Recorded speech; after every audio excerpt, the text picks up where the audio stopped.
Hey y'all, Jamie here. Proud 55-year-old trans woman from New Orleans. So, where last I left off? Well, a judge in St. Charles Parish, Louisiana, had sentenced me to go to DePaul's Hospital in New Orleans. It was a alcohol and drug rehabilitation hospital along with a mental institution. It was originally a mental hospital, right? So, I got sent there. And they put me on the detox floor for the first several days. Of course, the day I got there, I met with the administrator of the hospital, and he was very polite and everything, and they put me on this. They had you on detox for the first several days, even though I had spent the weekend in jail, so I didn't need to spend as much time on detox as some other patients, right? um, and then they moved me on to the young adult program, which the young adult program was on, was it the second or third floor? It was upstairs. I know it was upstairs. It might have been the third floor. I'm not sure.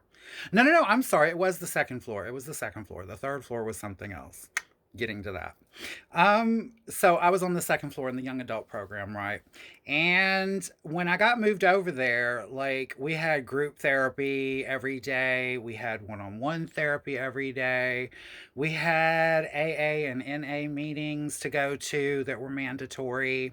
And in these groups, listen, it was immediate that the focus on me and what my deal was immediate. Like what I was an immediate fascination for these people. Like, are you gay? Are you straight? Are you? What is going on with you? Like what all of that, okay? And listen, I didn't know these people from Adam. I didn't feel like discussing all of my business with them. Now, I will say that during the 8th grade, that was the year that I started wearing makeup in public. Like, I had gone for a costume contest at school. I was going to be Boy George from Culture Club in a costume contest at school for Mardi Gras that previous year. And that was my first time really wearing a full face of makeup in public. And I was bitten by the bug, you know?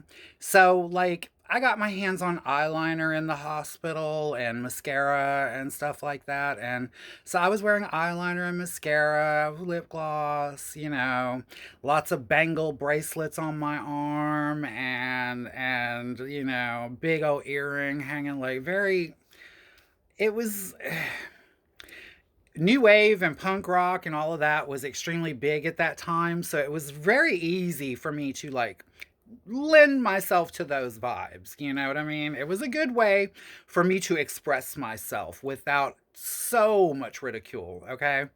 And so that was kind of the way it worked. Like I just said I'm new wave. Anytime somebody tried to confront me about what's your sexuality, what's going on with you, why do you act like a girl, why do you look like a girl, why do you talk like a girl, all of that, it was I'm new wave. I'm new wave. Don't know what to tell you. I'm new wave. Used it up. Just used it up. And even though I was sitting there in group in like lavender parachute pants and girls' boots with the cuffs rolled over and folded down and like crop top sweatshirts and stuff like I was so over the top. So over the top. So I'm sitting in the day room one day and it was after group, and we're sitting in the day room, and I had been cooped up on the floor because they did not let you leave the floor until you earned the privilege to leave the floor. Like for the first week, you had to spend the entire week on the floor. And so I'm sitting there, and this boy comes in. Cute boy, he's all right, and he's pestering me. And he starts bugging me for this pencil that's sitting on the table. Hand me that pencil. Hand me that pencil. And I was like, look, I'm not in the fucking mood. Leave me the fuck alone, dude. I don't know you. I don't want to know you. Leave me alone. Kept on. Oh, come on. Just hand me the pencil. Just give me the goddamn pencil. Just hand me the pencil. I'm not proud of this action, but I grabbed that fucking pencil and I drove it down into his thigh like a stake in a vampire as hard as I fucking could. I stabbed him straight into his fucking thigh with that number two pencil until I thought I was going to break it off in half in his fucking leg. I mean, I stabbed him like I was Bram Stoker staking Dracula. Do you hear me? I really, Like, I went off. I went the fuck off because it was just everything. I'm locked up in this fucking place. I don't know what the hell's going on with my life, and all of these people are pointing fingers at me about who are you? What are you? What are you going on with you? And all of that. And I lost it. I lost it. I'm not proud of it. I'm not proud of it, but I got violent. I got violent and I stabbed him in the leg. And they pulled me off of this boy. They yanked me off of him and they dragged my ass, staff members dragged my ass onto the elevator upstairs to the adult nut ward. Yeah, the adult psychiatric ward, where I was not supposed to be as a child. And my psychiatrist, they dragged me into this padded room where there was a table. They put me in 5-point restraints. Yep, buckled me down, 5-point restraints to the table in a padded room, shot me up with Thorazine,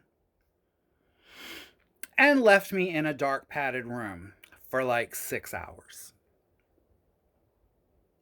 And if y'all want to know what happens next, y'all know the routine. Be here tomorrow and I will too. I love you all. I love you all for watching, and I love you for the comments. I'll talk to you later. Bye bye.